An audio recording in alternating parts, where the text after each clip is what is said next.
Nachádzame sa v Bratislave, sme na medzinárodnej škole Cambridge International School a nachádzame sa tu pretože naša škola sa stala alternatívnym zberným miestom zálohovateľných fliaš. Kto prišiel s nápadom zaviesť zber zálohovaných obalov na vašej škole? Naša škola je zapojená do programu Zelená škola a tým pádom vlastne sme si za cieľ stanovili, že v najbližšom roku by sme chceli znížiť množstvo komunálneho odpadu až o 8%.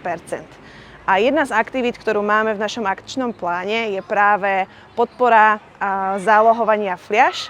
Tým pádom môžeme získať nejaké finančné prostriedky na fungovanie zelenej školy a takisto môžeme podporiť deti a vzdelávanie detí v rámci tejto aktivity zálohovania. It's something that I'd become familiar with just as a supermarket user. This system was in operation in many places, and we thought, why not bring it to our school? Our parents are very busy. They don't necessarily have the opportunity to make these returns all the time. And I think the easier you make recycling for people, the more they're likely to do it.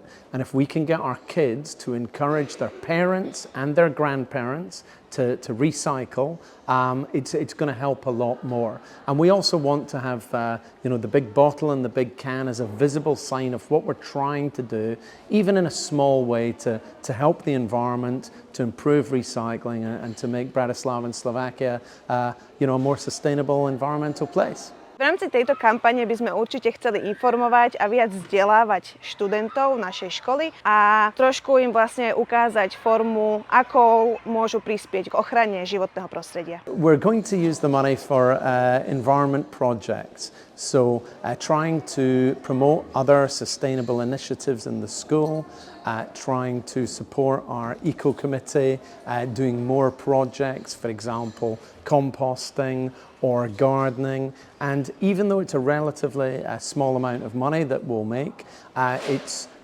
collected by the community and we want to use it to further environmental projects. Ako sa zatiaľ zálohovému systému na vašej škole darí? Myslím, že sa nám darí veľmi dobre. Naši študenti si zvykli na to, že tu máme takéto koše. Jeden kôž už je dokonca totálne plný, takže sa bude musieť postarať o jeho výnos.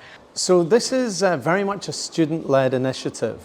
And so we would encourage children in other schools and parents of other schools to encourage the school to get involved in this project, because together we can make a much bigger difference.